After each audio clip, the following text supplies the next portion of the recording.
والسلام على أشرف الأنبياء والمرسلين وعلى آله وأصحابه أجمعين أما بعد.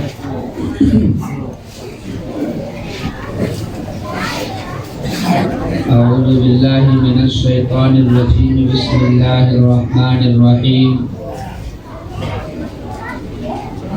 ما كان محمد أبا أحد من رجالكم ولكن رسول الله وخاتم النبيين. صدق الله العظيم. وقال النبي صلى الله عليه وسلم: بادروا في الأعمال كقطع الليل المظلم يصبح رجلا مؤمنا ويمسي كافرا ويمسي مؤمنا ويصبح كافرا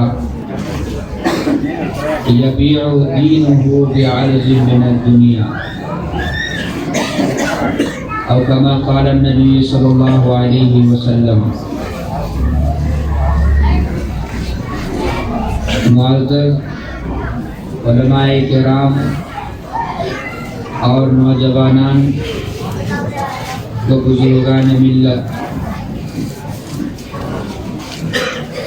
اصل اور مغز کا کتاب تو ہم حضرت مولانا پی ایم مزمل صاحب دامت برکاتہم کی سنیں گے. مجھے صرف آپ کے سامنے بٹھا دیا گیا ہے کہ کچھ سبق جو یاد کر کے آئے ہیں وہ سنا دیجیے. ہو سکتا ہے میرے سبق سنانے میں کچھ کمی کوتاہی آگے پیچھے سب ہو جائے،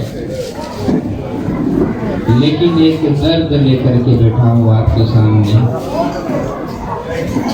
اور وہ درد اور وہ کڑھن جو میں نے قریوں میں دیکھا ہے کہ صرف ایک اور دو بستیاں نہیں بلکہ کئی بستیاں اسلام سے ہٹے ہوئے ہیں اس وقت میں.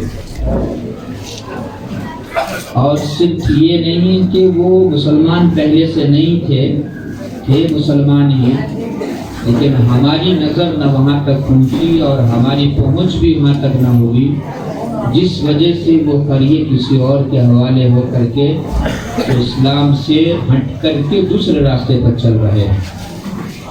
اور میں کئی اور ڈسٹرکٹ کی یا کسی اور زمانے کی بات نہیں کر رہا ہوں، ہمارے صوبہ کرناٹک کے مختلف ڈسٹرکٹس کی بات کر رہا ہوں اور ہمارے ہی زمانے کی بات کر رہا ہوں.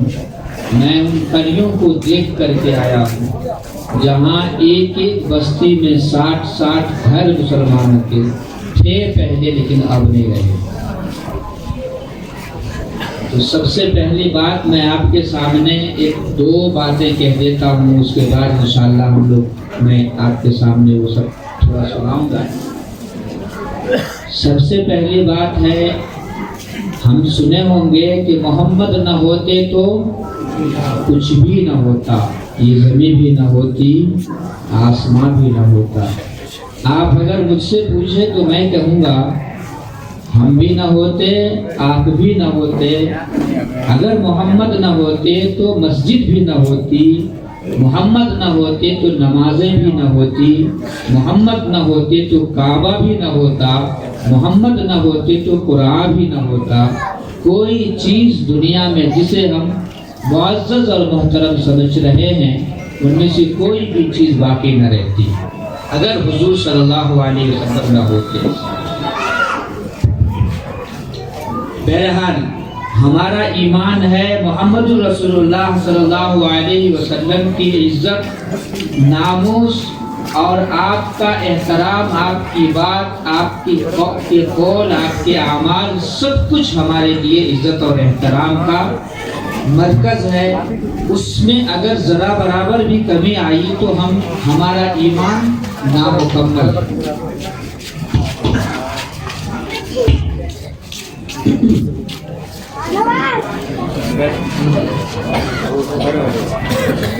اللہ کے نبی صلی اللہ علیہ وسلم ہمارے لیے کتنی محنتیں اور کتنی دعائیں کی ہے.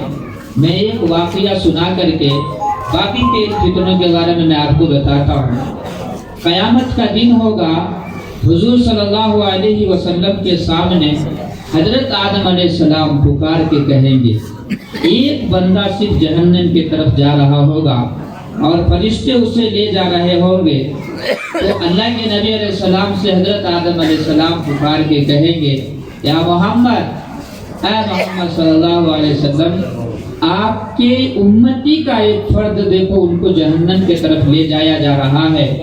اللہ کے نبی صلی اللہ علیہ وسلم اس ایک فرد کے لیے حضور خود دوڑتے ہوئے آئیں گے اور حضور صلی اللہ علیہ وسلم ان کو روکنے کی کوشش کریں گے اور ان کو کہیں گے کہ میری امت ہے، انہیں چھوڑ دو، کہاں لے جا رہے ہو. حضور صلی اللہ علیہ وسلم سے کہا جائے گا، میں تو مامور ہوں، مجھے تو حکم جو رب سے ملا ہے میں اس پہ عمل کر رہا ہوں، مجھے تو لے جانے کا حکم ملا. حضور علیہ السلام ان کو اصرارا روکنے کی کوشش کریں گے، حتیٰ کہ اللہ کے نبی صلی اللہ علیہ وسلم ان کو نامہ اعمال جہاں تولا جاتا ہے وہاں تک بلا کر کے لے کے آئیں گے، اللہ سے التجا بھی کریں گے. جب حضرت رسول اللہ صلی اللہ علیہ وسلم آپ کو لے کر کے اس جگہ پر لائیں گے اور پھر اس کے بعد ان کے اعمال تولنے کی جگہ میں اس شخص کو وہاں کھڑا کیا جائے گا. ایک طرف ان کے برے اعمال ہوں گے جس وجہ سے ان کو لے جایا جا رہا ہوگا، دوسری طرف جو ہے حضور صلی اللہ علیہ وسلم کھڑے ہوں گے. ابھی آپ کو معلوم نہیں ہے اس شخص کو کہ یہ مجھے بچانے والے کون ہیں، یہ مجھے جہنم کی طرف سے جنت کی طرف لے جانے والے کون ہیں، ابھی تک ان کو پتہ نہیں ہوگا. جب حضور صلی اللہ علیہ وسلم ان کے اس اعمال میں جو نیکی کا اعمال کا پلڑا ہوگا اس میں ایک چھوٹی سی پرچی ڈال دیں گے جو اٹھ رہا ہوگا، تو وہ پرچی ڈالنے کے بعد وہ پلڑا جب جھک جائے گا تو وہ شخص خوشی کے مارے، وہ آدمی خوشی کے مارے حضور صلی اللہ علیہ وسلم کے سامنے آ کر کے ان سے پوچھیں گے، آپ کون ہیں جو میرے بچانے کی فکر کر رہے ہیں، آپ کون ہیں اور اس میں آپ نے کیا ڈال دیا جس کی وجہ سے میرے اچھائی کے اعمال بڑھ رہے ہیں، برائی کے اعمال ہلکا پڑ جا رہا ہے. تو حضور صلی اللہ علیہ وسلم اس وقت میں فرمائیں گے، میں تیرا نبی ہوں، میں تیرا نبی ہوں، اور میں نے جو اس میں ایک پرچہ ڈالا ہے وہ تیری زندگی میں تو نے ایک مرتبہ میرے پہ درود پڑھا تھا، وہ درود میں نے اس میں ڈال دیا. زندگی میں ایک مرتبہ تو نے میرے پر درود پاک پڑھی تھی، میں نے اس میں وہ ایک ڈال دیا. حضور صلی اللہ علیہ وسلم ایک شخص جو جہنم کے طرف جا رہے ہوں گے اور زندگی میں ایک مرتبہ درود پڑھا ہوگا. ہمارے سامنے تو حضور کا نام ہزاروں مرتبہ آتا ہے اور ہم تو ہزاروں مرتبہ درود پڑھتے ہیں. ایک شخص جو زندگی میں ایک بار پڑھا ہوگا حضور ان کے لیے تڑپ کر کے آئیں گے، بچانے کے لیے آئیں گے، بچا کر کے حضور صلی اللہ علیہ وسلم جہنم کے راستے سے جنت کے راستے کی طرف لے جانے کے لیے آئیں گے اور بالآخر حضور صلی اللہ علیہ وسلم ان کو بچا کر کے پھر اس کے بعد جو ہے ان کو اس راستے کی طرف بھیجیں گے جس کے لیے ہم اور آپ سب دعائیں کرتے ہیں. تو مجھے آپ بتائیے کہ ہم سب 5 وقت کی نمازیں پڑھتے ہیں، حضور کی سنت پہ عمل کرتے ہیں، حضور صلی اللہ علیہ وسلم کے اوپر ہزاروں مرتبہ درود پڑھتے ہیں، کیا وہ نبی ہمارے لیے سفارش نہیں کریں گے؟ کیا وہ نبی ہمارے لیے حوض کوثر پر جام کوثر پلانے کے لیے تیار نہیں ہوں گے؟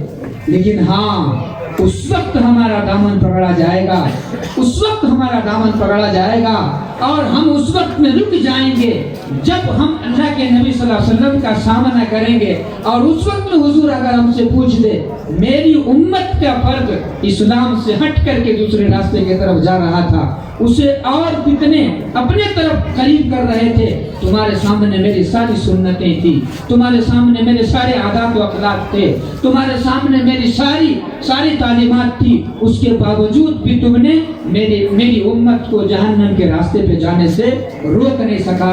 پھر ہم کیا جواب دیں گے اللہ کے نبی صلی اللہ علیہ وسلم کو؟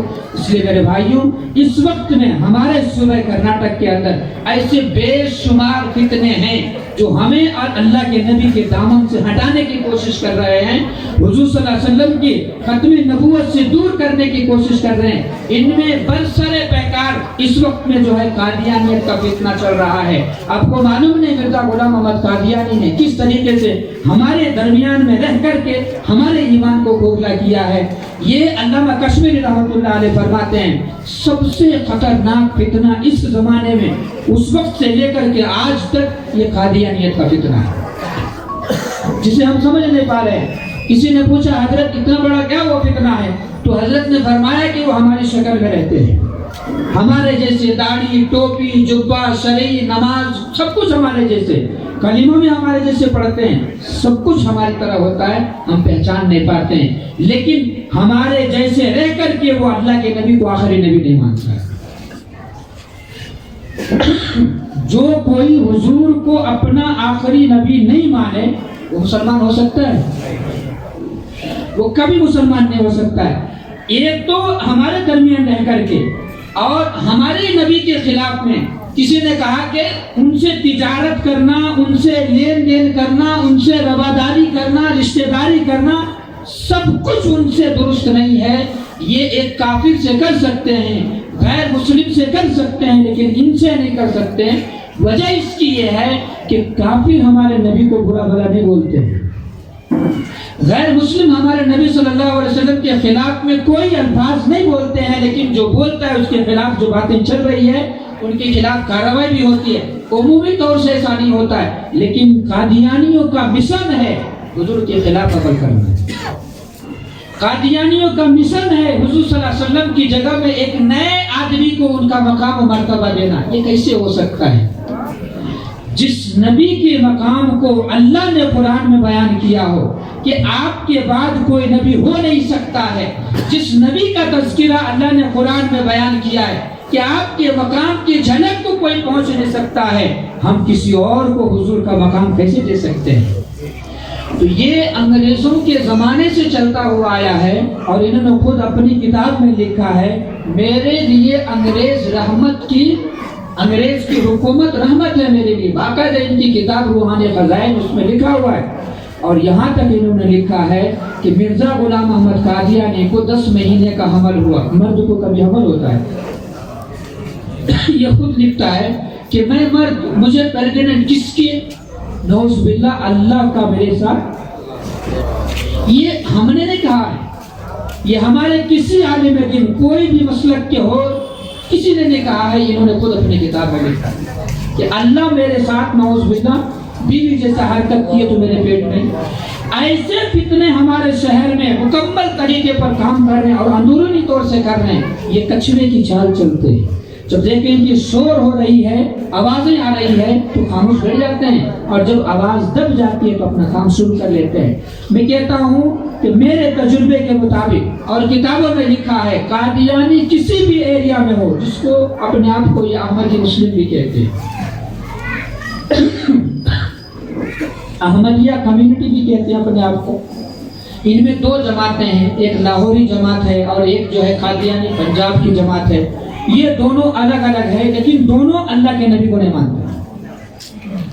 یہ دونوں حضور صلی اللہ علیہ وسلم کو نبی نہیں مانتے، لیکن آپ کے سامنے جب بات کرنے آئیں گے تو مکمل کہ ہاں میں نبی کو آخری نبی مانتا ہوں، میں نبی کو بھی حضور کو حضور مانتا ہوں، یہ سب کچھ کہیں گے، لیکن دھیرے دھیرے جب آپ قریب ہوں گے، جب ان میں گھل مل جائیں گے، آپ کا ایمان ختم ہو جائے گا، اس کے بعد آپ کو خود بخود جو ہے وہاں پر سیٹ کر دیا جائے گا، اور آپ کا دل اتنا مردہ ہو جائے گا کہ اسلام سے آپ کو دھیرے دھیرے نفرت ہونا شروع ہو جائے گی۔ یہ ایسے ہمارے 18 ڈسٹرکٹ میں کام کر رہے ہیں پورے کرناٹکا میں۔ کتنے ڈسٹرکٹ میں؟ مرکز بنا کر کے 18 ڈسٹرکٹ میں کام کر رہے ہیں۔ حضرت مولانا بھی مزمل صاحب دامت برکاتہ نبی آپ کو شاید اگر وقت اس پہ ہو حضرت کو یاد آئے تو ضرور کہیں گے، حضرت نے خود ایک صاحب کو کلمہ بھی پڑھا، یعنی وہ پہلے پورے خاندان مسلمان کے تھے، دھیرے دھیرے دھیرے جو ہے ان کے اوپر محنت ہوتی رہی۔ یہ لوگ جو ہے بہت معصومیت کے ساتھ ملتے ہیں، اخلاق دکھائیں گے، عادات اپنے دکھائیں گے، سنت کے اوپر پابندی کا پورا نمونہ دکھائیں گے۔ اسی طریقے سے ایسے ہی فتنے ایک اور ہے گوہر شاہی کا ہے، جو ہر موبائل کے اندر چل رہا ہے۔ ریاض احمد گوہر شاہی کے نام سے لندن سے ایک آدمی یوٹیوب کے ذریعے سے اپنا جو ہے یوٹیوب چینل چلاتا ہے، اور ہمارے اکثر عورتوں کے ہاتھ میں وہ موبائل اور گھروں کے اندر جو ٹی ویاں چل رہی ہے اس میں یہ باقاعدہ کام کر رہا ہے، اور وہاں سے ایسے لوگ اس کے ساتھ ہو جا رہے ہیں اچھے خاصے جو دیندار نہیں بلکہ دنیا کے اعتبار سے اچھے پڑھے لکھے ہیں، وہ بھی حوالے ہو جا رہے ہیں۔ میں آپ کو معلومات کے لیے بتا دے رہا ہوں، ابھی جو ہے یہ لوگ پورے پاکستان سے ہو کر کے یہاں پر ایک تنظیم چلاتے ہیں، اور سب کا لنک وہیں سے ہے۔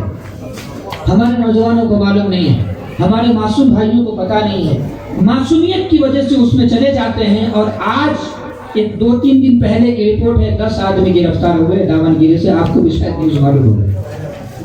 یہ سب اسی جماعت میں جا کر کے کام کرتے رہے اور ان کے ساتھ ملتے رہے، ان کے ساتھ اپنے آپ کو کیا کیے کہ ہاں بھائی بہت اچھا ہے، اسلام دکھا کر کے ان کو کیا کر رہے ہیں، گمراہ کر رہے ہیں۔ میں سارے نوجوانوں سے کہنا چاہتا ہوں، میں سارے بھائیوں سے کہنا چاہتا ہوں، اپنا ایمان بھی بچاؤ اور اپنی جان بھی بچاؤ۔ اپنے جس ملک میں ہم رہتے ہیں اس کے قانون کی حفاظت اور اس قانون کے تحت چلنا یہ ہمارے لیے ضروری ہے، اور رسول اللہ صلی اللہ علیہ وسلم کے قانون کے اوپر ہمیں زندگی کے مکمل زندگی کو لے کے چلنا یہ اور بھی ہمارے لیے بہت ضروری ہے۔ اسی لیے میں آپ تمام حضرات سے، حضرت والا بھی تشریف لا چکے ہیں، میں گزارش کرتا ہوں کہ ایسے بہت سے فتنے ہیں جو میں آپ کو دکھا تو نہیں پا رہا ہوں۔ ہمارے پاس ایک پریزنٹیشن ہے جس میں میں نے سارے فتنوں کو ان کے دعوے کے ساتھ میں، ان کی ساری شکلوں کے ساتھ میں رکھا ہے۔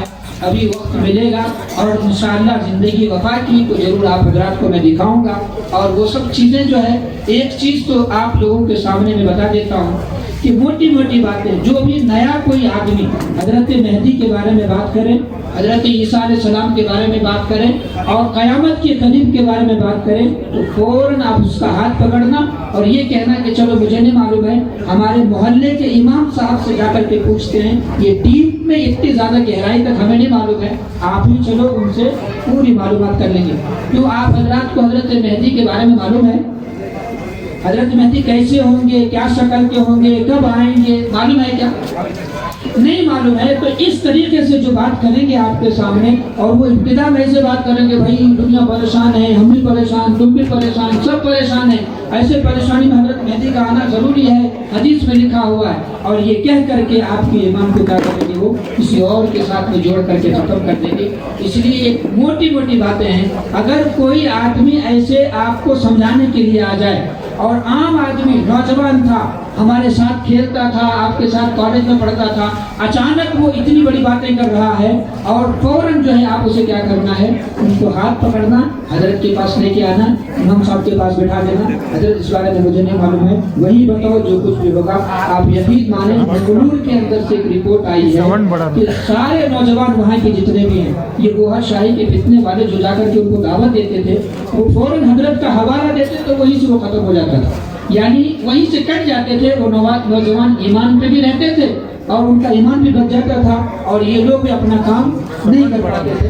بہرحال ایسے فتنے ہمارے درمیان میں بے شمار چل رہے ہیں، اور سب سے بڑی بات ہے کہ ہمارا ایمان عقیدہ ختم نبوت کے اوپر ہونا ضروری ہے۔ اگر اس میں ذرا برابر بھی جھوٹ آیا تو ہم اسلام سے بھی ہٹ جائیں گے۔ اللہ تعالیٰ ہم سب کو ختم نبوت کے اوپر مکمل ایمان رکھنے کی توفیق عطا فرمائے۔ اللہ ہم سب کو ان سارے فتنوں سے حفاظت فرمائے۔ باقی